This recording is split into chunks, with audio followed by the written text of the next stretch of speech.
The Attorney General of New York, Letitia James, got a rude awakening after she thought she was going to go into a firehouse at New York City, one of the fire departments, and deliver a speech to honor that of the first black female chaplain to the firehouse, Reverend Pamela Saxton. And as she started to speak, the firefighters, some of them in there, started to chant, "Trump, Trump, Trump," and they also booed her. Now, it is said that that went on for several minutes, that she was trying to, get them to calm down and maybe crack a little jokey joke here and there, but they were not having it, and I guess eventually they did settle down. Now, toward the end of her speech, she said this: "Pray for those firefighters who stood with me when my mother was dying, and they worked on her for an hour in my house, not knowing who I was, and I thank them.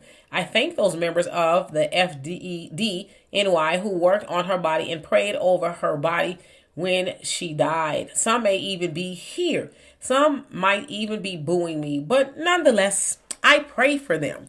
Now, of course, you guys know that they are probably booing her due to her leveling that $450 million judgment on Trump because he was caught inflating his income, I guess, if you will, to benefit from taxes and other monetary breaks.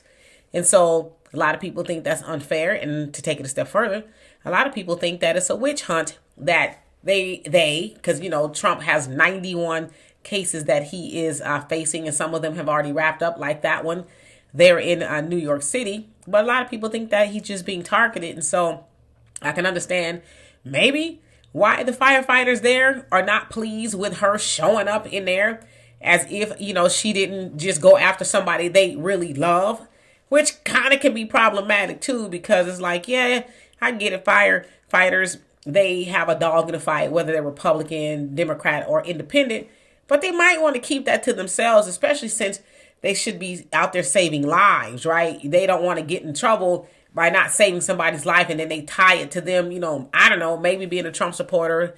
Maybe I'm reaching here, but nevertheless, yeah. But the fire chief there, Laura Kavanaugh, was like, "Oh, heck to the no. Y'all are in trouble. When I find out who did it, I am going to deal with you most expeditiously. You don't be booing the Attorney General when she's coming up in here." Now that I put all that on there, but for lack of better words, she said that she is going to find out who did it and hold them accountable. But I'm wondering if they even care, right? But yeah, she got booed. But then again, that's a rude awakening for a lot of black law people, if you will, that they're getting their wake-up call. I don't know who sent you to do the job, but did they tell you that she was going to have some pushback?